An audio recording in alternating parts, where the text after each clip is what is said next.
खर्राटे की अगर हम बात करें तो खर्राटे जब भी बोलते हैं तो सामने वाले को हमेशा ये लगता है कि ये कोई ऐसी मजाक वाली चीज़ है। जब भी हम खर्राटे की बात करते हैं सामने वाला उसको हंस देता है, बट ऐसा नहीं होता है। खर्राटे हमेशा एक अंडरलाइंग प्रॉब्लम का इंडिकेशन है। खर्राटे हमें ये बताता है कि बॉडी के अंदर कहीं ना कहीं कोई बीमारी पल रही है जिसकी वजह से खर्राटे आ रहे हैं। जो हमारे सोने के बाद या लेटने के बाद हवा जब हमारे अंदर जाती है, जो हम सांस लेते हैं, जो अंदर हवा जाती है, कहीं ना कहीं उस हवा के रुकावट हो रही है, कहीं ना कहीं वो हवा को दबाव पड़ रहा है अपनी नॉर्मल रूटीन पैसेज में जाने के लिए। चाहे वो नाक में हो रहा हो, चाहे वो गले में हो रहा हो, हवा की रुकावट की वजह से अंदर जो हवा जाती है उसमें वाइब्रेशन ज़्यादा होती है, तब हमें खर्राटे की आवाज़ें आना शुरू हो जाती है। सबसे कॉमन रीज़न ये है हमारा खर्राटे का। मोस्ट ऑफ द पेशेंट में हम ये देखते हैं कि जिनका वज़न बढ़ जाता है, जिनमें बहुत ज़्यादा मोटापा हो जाता है, जिनमें बहुत ज़्यादा चर्बी होती है, उनमें खर्राटे बहुत कॉमनली पाया जाता है। स्पेशली जिनका सडन वेट गेन होता है उनमें तो डेफिनेटली खर्राटे की प्रॉब्लम बन जाती है। दूसरी चीज़ ये देखना ज़रूरी है कि अगर इनको खर्राटे जो आ रहे थे ये सिर्फ वेट गेन के बाद ही आ रही हैं कि कोई और चीज़ भी है जिसकी वजह से खर्राटे आ सकते हैं। जब आप किसी स्पेशलिस्ट के पास पहुंचते हैं, कोई ईएनटी स्पेशलिस्ट के पास जब आप जाते हैं खर्राटे की प्रॉब्लम लेके, तो सबसे पहले ये देखना ज़रूरी हो जाता है कि हवा जो ले रहे हैं अंदर उनकी कहाँ रुकावट हो सकती है।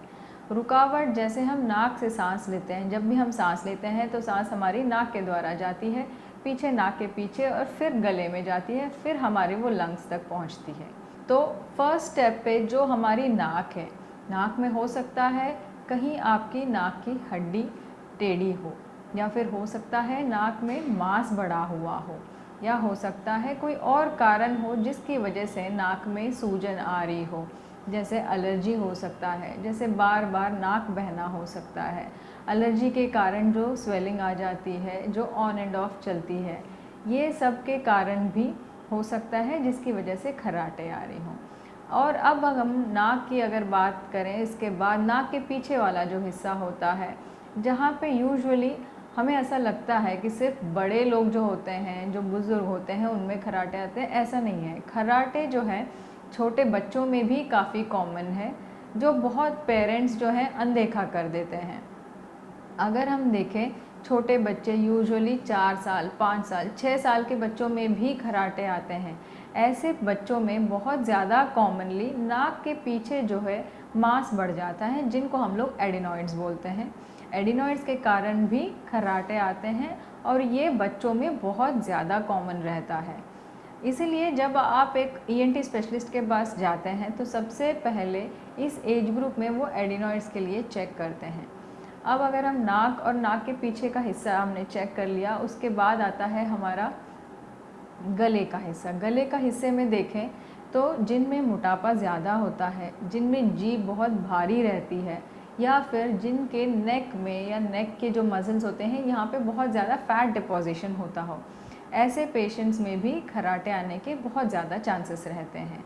ये सारे हमें टेस्ट करने के बाद एक अलग अलग रीज़न्स पता लगते हैं और उसी हिसाब से ही हमें देखना पड़ेगा कि इसका क्या ट्रीटमेंट रहता है। इसके अलावा अगर हम देखें कि नोज़ और इनका थ्रोट और वो सब नॉर्मल है, तो एक और रीज़न जो हो जाती है, जैसे एजिंग अगर हम प्रोसेस बोलें, जिनकी उम्र काफ़ी बढ़ जाती है, तो धीरे धीरे जब एज हो जाती है तो हमारे जो गले के मसल्स हैं, जो नाक के मसल्स हैं, वो काफ़ी लैक्स हो जाते हैं। तो जब मसल्स में हमारी वो स्टिफनेस नहीं रहती है, तो मसल्स बहुत लैक्स हो जाते हैं हमारे, तब भी हवा के पास होने में उनमें वाइब्रेशन होती है, और जब उनमें वाइब्रेशन होती है तो वो खर्राटे जैसी आवाज़ प्रोड्यूस करते हैं। ये कारण बहुत कॉमन है एज्ड पेशेंट्स में, जो बुज़ुर्ग लोग होते हैं उनमें ये बहुत कॉमन है। और उसके अलावा जो हम अगर लाइफस्टाइल की चीज़ें देखें तो जो लोग स्मोकिंग करते हैं, जो लोग अल्कोहल लेते हैं, इन पेशेंट्स में भी स्नोरिंग का बहुत ज़्यादा कॉमन रीज़न पाया जाता है।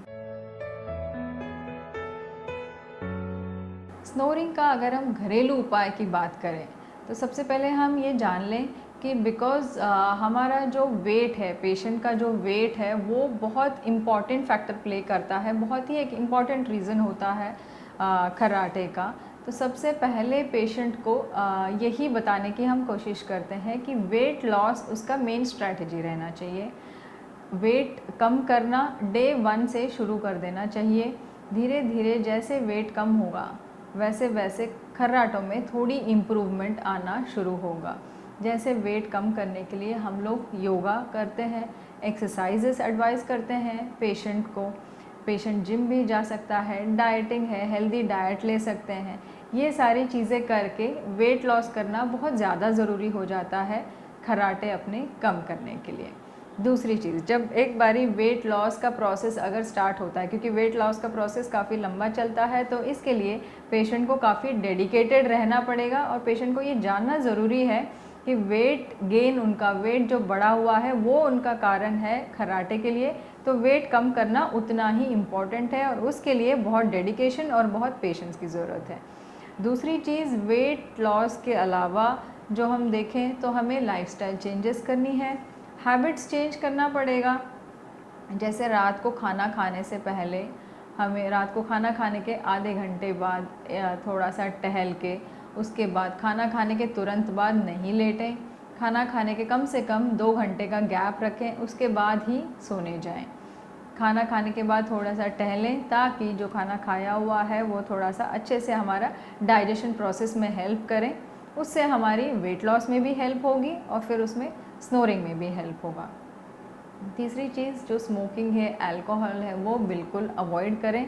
स्पेशली इवनिंग टाइम और रात के टाइम पे बिल्कुल भी, जैसे काफ़ी सारे होता है लोगों का ऐसे कि रात को डिनर के बाद थोड़ा सा स्मोक कर लिया, रात को डिनर के बाद थोड़ा सा अल्कोहल ले लिया। ये इन चीज़ों को अवॉइड करना बहुत ज़्यादा ज़रूरी हो जाता है। और अगर जब हम लेटते हैं, खर्राटे बहुत ज़्यादा आते हैं, तो खर्राटे का कुछ ऐसा स्पेसिफिक पोस्चर होता है। जैसे हम पीठ के बल लेटते हैं तो उस टाइम पे हमारी हवा बिल्कुल सीधे होके जाती है, तो आवाज़ आने के चांसेस बहुत ज़्यादा रहते हैं।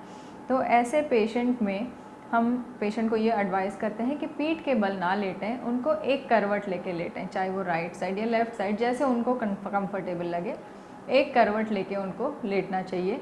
इससे खर्राटे की आवाज़ में पहले से थोड़ा सा इम्प्रूवमेंट हो जाएगा। इसके अलावा पेशेंट को अगर खर्राटे के जो है बहुत ज़्यादा प्रॉब्लम है, यूजुअली खर्राटे की प्रॉब्लम उनको पेशेंट को खुद को नहीं होती, साथ वालों को होती है।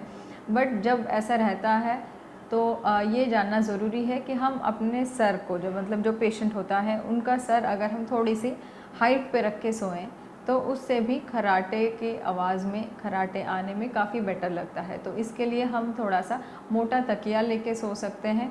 मोटा तकिया लेके सीधे ना लेटें, एक करवट लेटें, तो उससे भी काफ़ी हमें बेटर लगेगा। ये तो हो गए हमारे घरेलू उपाय।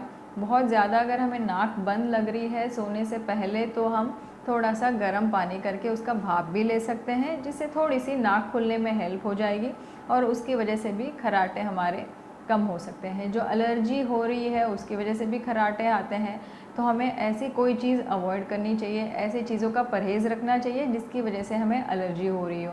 जैसे कोई तेज़ धुआं है, जैसे कोई बहुत तेज़ खुशबू है घर में, इन चीज़ों का हमें हमेशा ही परहेज़ रखना चाहिए, क्योंकि इन चीज़ों की वजह से हमें एलर्जी होती है और एलर्जी की वजह से नाक में सूजन आ सकता है और उसकी वजह से भी खर्राटे आ सकते हैं। तो घर पे रह के हमें इन चीज़ों का परहेज़ करना चाहिए ताकि इनका जो इफ़ेक्ट है, जिनकी वजह से खर्राटे आ रहे हैं, वो इफ़ेक्ट इनका कम हो। अगर इसके बाद भी हमें लगता है कि नहीं, खर्राटे के इशू सॉर्ट आउट नहीं हो रही है, ये सॉल्व नहीं हो पा रहा है, तब फिर ईएनटी स्पेशलिस्ट के पास बिल्कुल चले जाएं, एक बारी चेक करा लें और जो उसका रीज़न है, अंडरलाइंग जो कॉज है, उसकी ट्रीटमेंट करा जाए।